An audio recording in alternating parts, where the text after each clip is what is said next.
Hello, and welcome back to another episode of the Allotment Family Diary.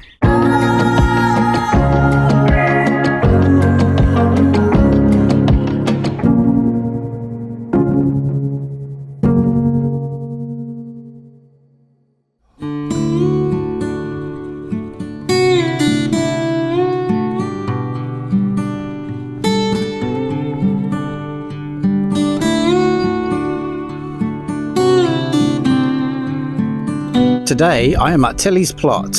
As we mentioned in the end of the last video, this week we'll be spending a lot of time over here at Tilly's because there's quite a few jobs that she needs doing and we have offered to help out. There's not a great deal to do on our plots at the moment. We're just kind of letting things grow, weeding here and there. So it kind of makes sense to do some bigger projects at Tilly's. It's really nice and sunny. It's really warm today, so I'm going to make the most of the sunshine. Apparently, at the end of this week, we have rain forecast until the end of June. Good old British summer. So I'm just finishing up my coffee because I need coffee to do anything up here. And then I'm going to start building a raised bed for Tilly's melon plants to go in. They are getting quite big and they really need to go in the ground, to be honest. So what better time than now? So finish this up and then I'm gonna measure some wood, cut the wood, put it into place, screw it together, and hopefully by the end of the day we will have a raised bed in place for the melons. Get a workbench, they said, to be much easier.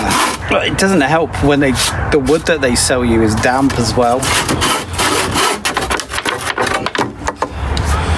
Really need a workbench.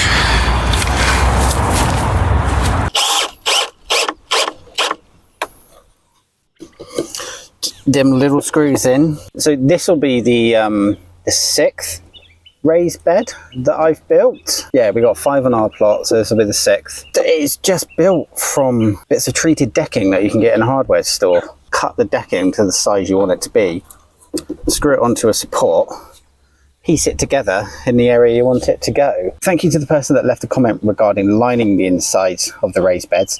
Obviously we've not done that on any of the ones at our plot because we don't intend them to be permanently there. We like to mix things up, so 3 or 4 years time we might not even have raised beds, who knows.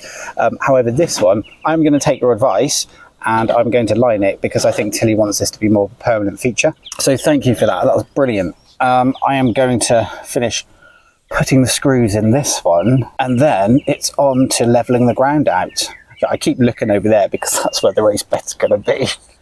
And now I have to flatten this area out because we want it to be nice and level for when I put the wood in. It's getting quite windy, still quite hot. So you can kind of see, which side, that side. You can kind of see, yeah, I'm going to have to, there's a post back there, which I don't want to pull up. So I'm going to have to try and squeeze it right in. I reckon we'll be all right. So yeah, digging time. Oh, not again, you two. Come on. Seriously, we had this in the last video. Yeah, just stop. Be nice, be friends. Why can't you guys just get on? Yeah, they're not the kind of birds that you want to hunt, Sylvie. Bit big for you. Alright, gotta get the back on. Oh, it's still wet. Yeah, oh well. I'm going to get covered in paint. Right, now I've got to wedge these apart, fit this in and get it level. Right, I've got to bash it down first. What are we on? It's about 9:30 in the evening. It's a bit of a jump forward, I know, but I was racing to get as much done as I could before we lose the light. All the sides are on, it's all painted, and I've started lining the inside with some tarp that we had left over from our plot. The floor I'm going to line with membrane so it can drain easily when it rains or it's watered. I think I'm going to have to call it there because it is going to get dark soon and it's got really chilly, so I can see why things aren't growing that well in the UK at the moment.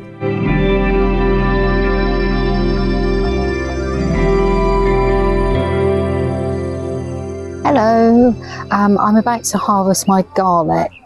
It's, as you can see, the leaves are quite brown now. It really needs to come out. It doesn't look the best of garlic, but hopefully we'll get something from it. The variety is Rock and Bowl, and I planted it in the autumn. Not the greatest of garlic. Right, this is the very poor show of garlic that I've got.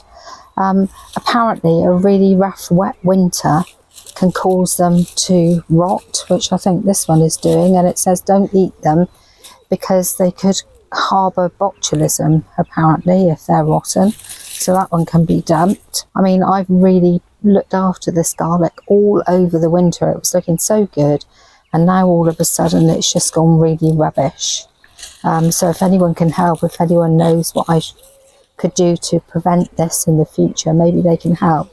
But anyway, when you do get decent garlic, you dig them up, cut these bits off here, so it's about, I don't know, 4, 5, 6 inches long. Don't rub off all the white papery stuff because you should leave them out to dry. Give them a couple of days out if you've got sunny, dry weather, just to dry off, 2-3 days. And then if you've got any sort of like chicken wire or anything, you can pop them in that way up and then give them a few weeks to dry out properly, because what you want is the neck around here to be nice and hard. If it's all soft, when you hang them up, they sort of get a bit rotten and fall out, and they don't stay nicely in their clumps, and you want them nice and dry. So once they've had a good dry out and you've got really nice bulb there, that's the time then you can trim off all this stuff, get rid of all the earth that's around them, and hang them nicely in little string rows. So yeah, I'm a bit disappointed really, because I thought I was going to get a good crop this year, and that's all I've got, and it's pretty rubbish. It's forecast rain tonight, so I'm going to actually put them straight in here. You hang them in here for about 4 to 6 weeks for them to dry, and then you can clean them up, and that's when you can make your little string things and hang them up at home. And hopefully in 4 to 6 weeks time, my very feeble crop will be able to be taken home and cleaned up.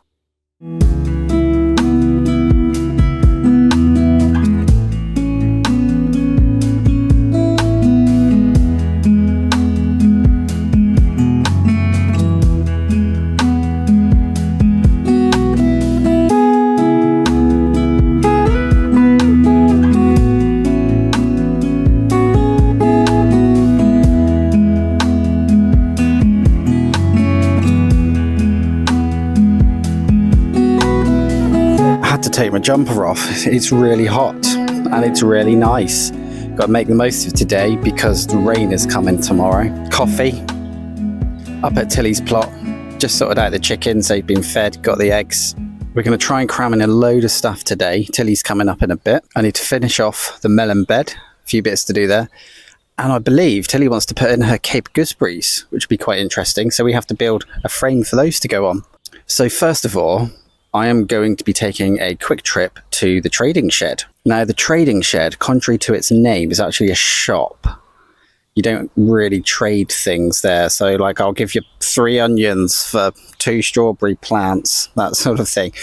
It's a shop that sells supplies such as fertilizers, compost in particular, bamboo canes. 2 of those things I'm getting today, bamboo canes and compost. And it's also where we buy our seed potatoes from. So you put in an order towards the end of the year and then they get delivered. It's cheaper than all the garden centres in our county, I will say that. But it's a fantastic place. It's really good prices. And you can go down, have a chat, like meet people there as well, which is quite fun.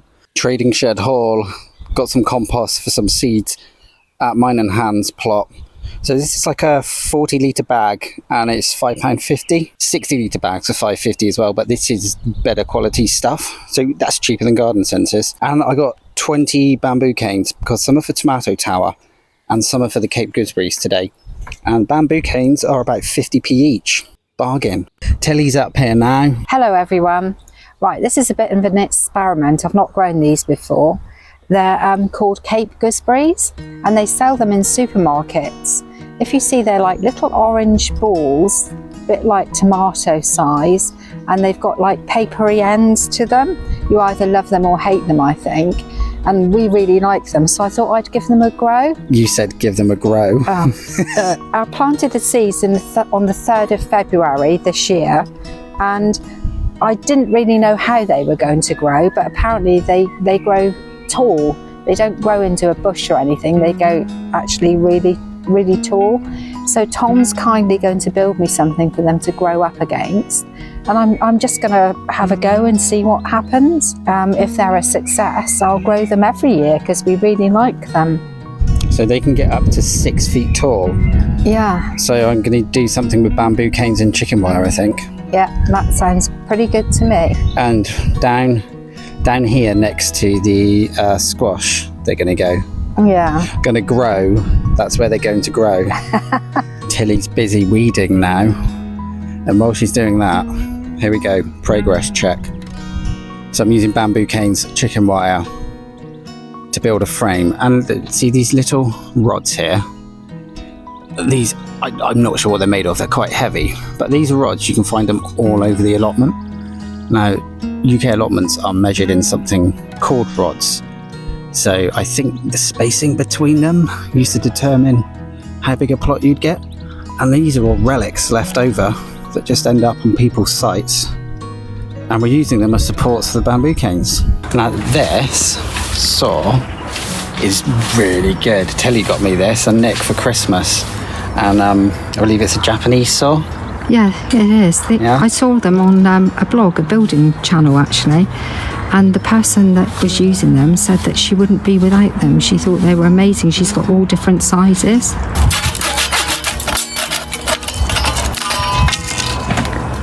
So good, yeah, really good saw. I'd recommend getting one. I'm off now, and I just picked 2 onions. God, look at those, they're massive. I know, they're massive. Yeah, the size just of them. picked them, but unfortunately they're not from our bed. They're from Eric's plot. Thank you, Eric, for these. And well, he's got even bigger than this. So here's what Tilly's currently look like. See them in the ground. Yeah. But I do think he said these were grown in the polytunnel, weren't they? Yeah, they were. So I've never grown onions in the polytunnel before, but yeah, maybe it's something to do. They certainly are amazing and nothing like mine. It's about 7:30 in the evening and I have returned to the allotment after a short break away to complete Tilly's raised melon bed and also the Cape Gooseberry frame. There's some drama going on. I'm not going down to film it because that's a bit rude, but someone drove into someone's car and there's a lot of shouting happening. Well, that drama's over. Luckily, no one was hurt in the incident. I think someone just reversed into someone's parked car. Hey ho, bit of drama at the plot. Anyway, I finished the bed. It's all done, double lined at the bottom, lined with tarp on the sides. And we've even included a chicken wire frame just in case you want to grow things up the inside. And that will be filled with compost and the melon put into it, hopefully on Saturday. And here is the finished frame. It's looking quite good. I'd say I've put the chicken wire up to about 4 foot, and these things can grow up to about 6 foot. But we can always add more as we want to. That's even if they survive the weird weather we're having. So we have all of these plants that Tilly's grown. There's a lot of them in there. But looking at the spacing, recommended spacing, we can only really fit 5 in. The tent pegs are marking where they're going to go. They recommend spacing them between 30 to 100 centimetres. And yeah, most of these are 30, so that's like the minimum spacing. But we'll get them in and we'll see how they do. That's all 5 in, nicely settled into the ground, watered from below. It's going to be very wet tomorrow, apparently, so I don't think I'll water them from the top, to be honest. Filthy. I don't wear gloves much, to be honest, but it's actually nice having dirty hands because you feel like, yeah, I've done something. Look, here's the proof that I've worked. Satisfying. Not slug pellets, crushed chilies. If you haven't seen our last video, do check it out because these are very, very good at keeping slugs and snails away. So I'm just going to sprinkle a few around each plant. Just just making like a small barrier, really. Honestly, it's been like a 100% success rate when trying to protect our Swedes on the other plot. So, yep, let's add all of these. Chili circle protection is complete. And I think that's it. We're going to call it a day right here. Got a lot done today. There's chickens. Just got to take their food in for the night. And we are going to batten down the hatches, ready for the rainstorm that is going to approach tomorrow.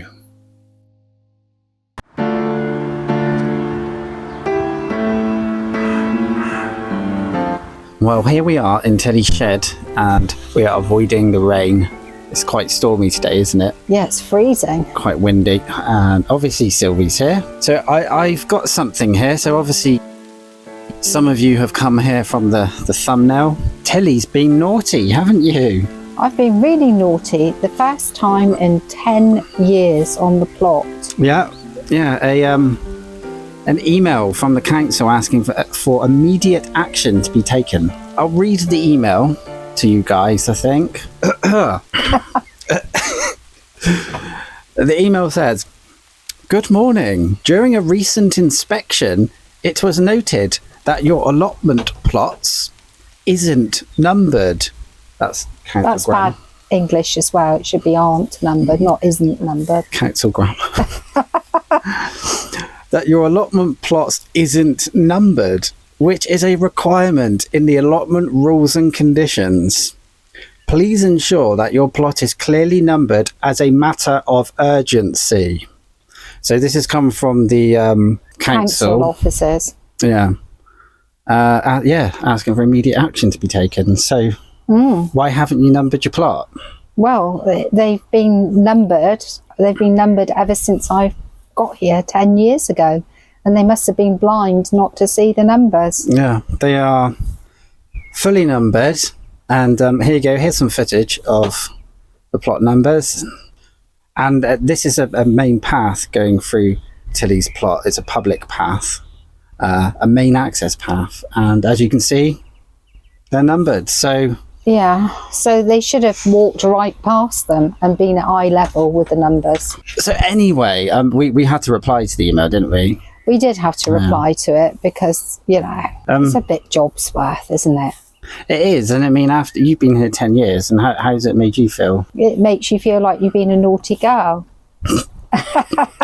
And I think it's just a bit silly. Imagine people up here, there's a lot of people, they have allotments and things because it helps with their stress, anxiety, mental health, that sort of thing. So imagine getting that when you're following the rules. That could really upset some people.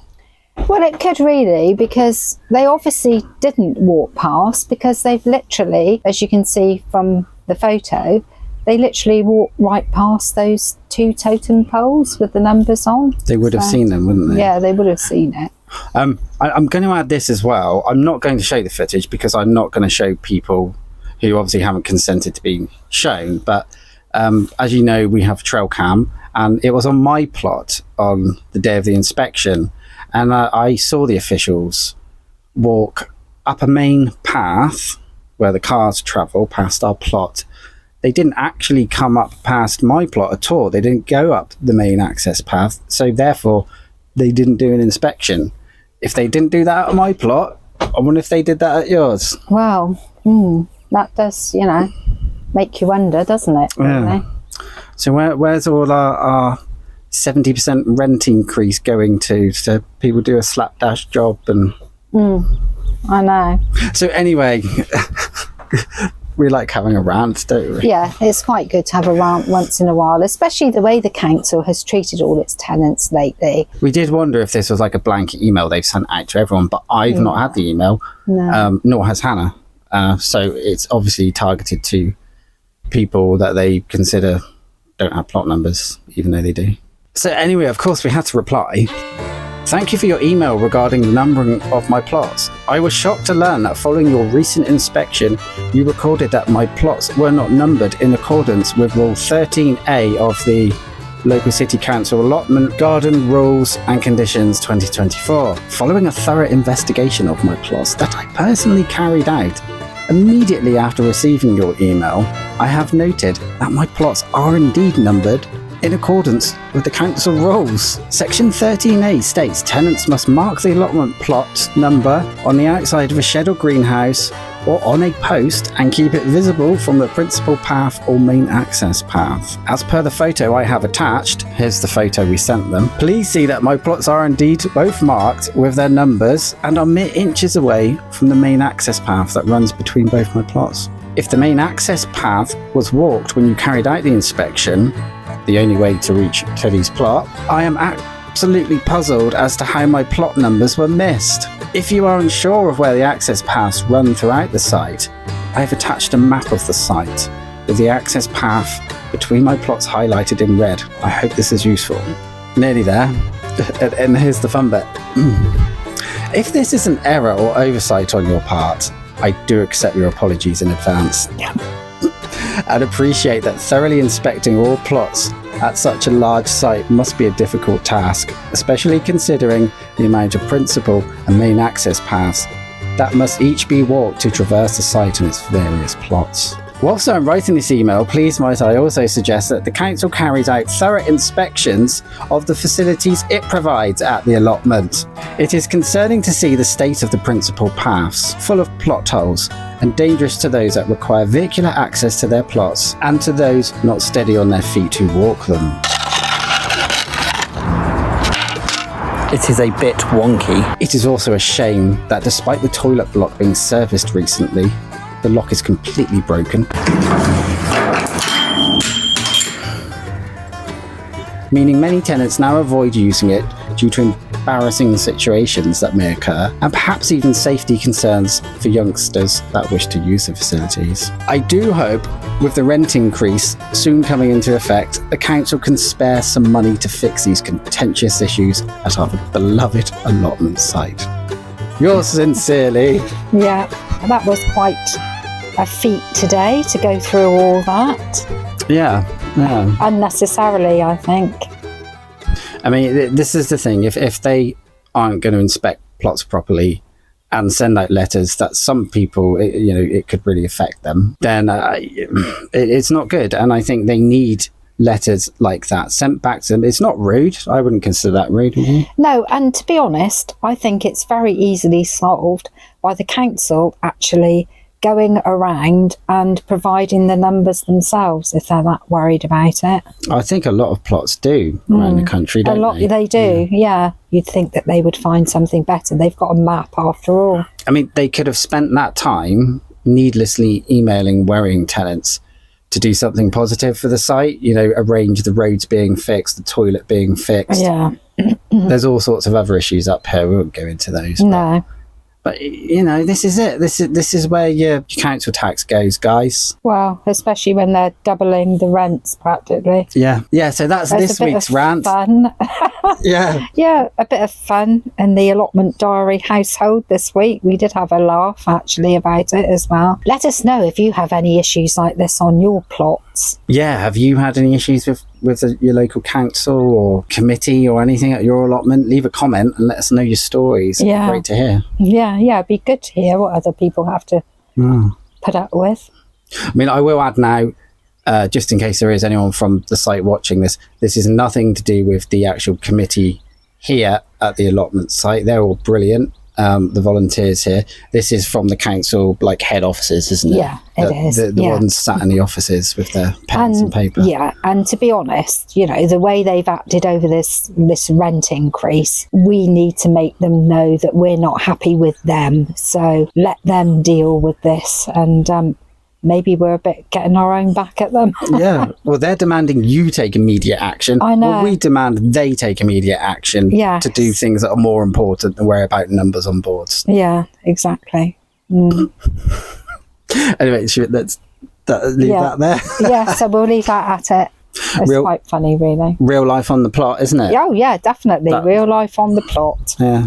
And Sylvie here as well. Yeah.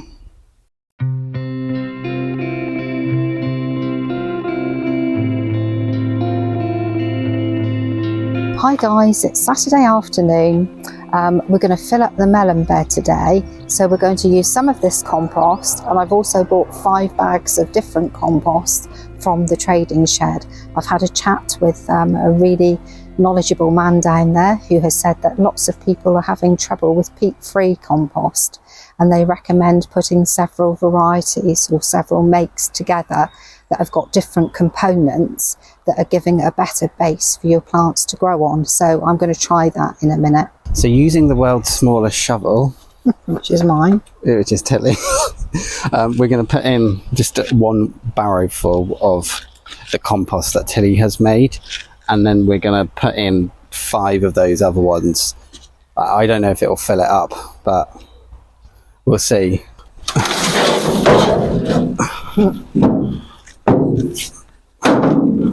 Right, that's the first bit going in.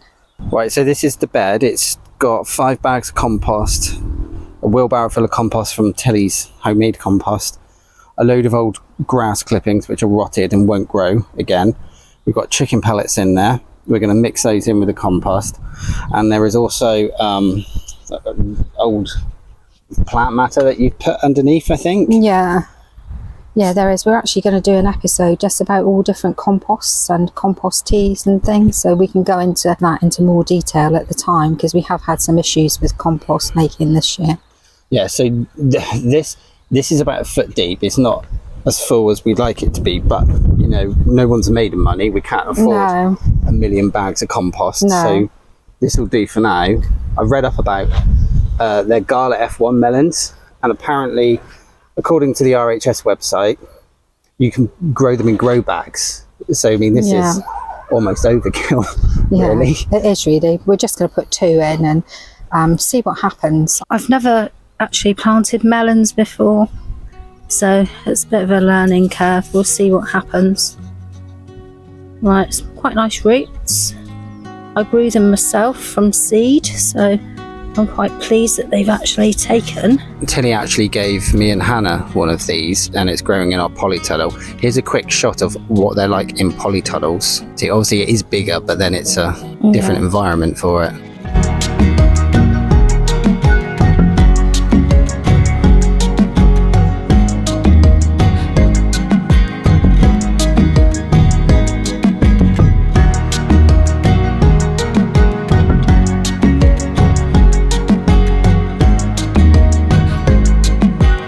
Well, it is having a bit of a rain again. Surprise, surprise. Yeah, so we're just taking shelter in the shed. Yeah. Well, I hope you've enjoyed this video, and we had some fun with the council, didn't we? We did actually, and I have spoken to a couple of allotmenteers this morning, and they've had a letter as well, and they said that they've got numbers on there. So what they're going to do is to paint them bright pink. I think inspectors need to inspect more thoroughly next time. Yes. I don't know. Anyway, thank you for watching this video. Yeah, it has been a bit of fun. We look forward to making the next one. Thank you for subscribing. Please like and share. It doesn't cost you anything. And please leave a comment. We love reading all your comments. And as we mentioned earlier in the video, leave us your tales of encounters you've had with your committees or local council at your allotment. Yeah, definitely. I'd love to hear that. Yeah, that would be great. Oh, and also, if you're growing any unusual veg this year or fruit, leave that in the comments as well, because we're all for trying new things. Right, well, thanks for watching, and we'll see you in the next one. Yeah, bye.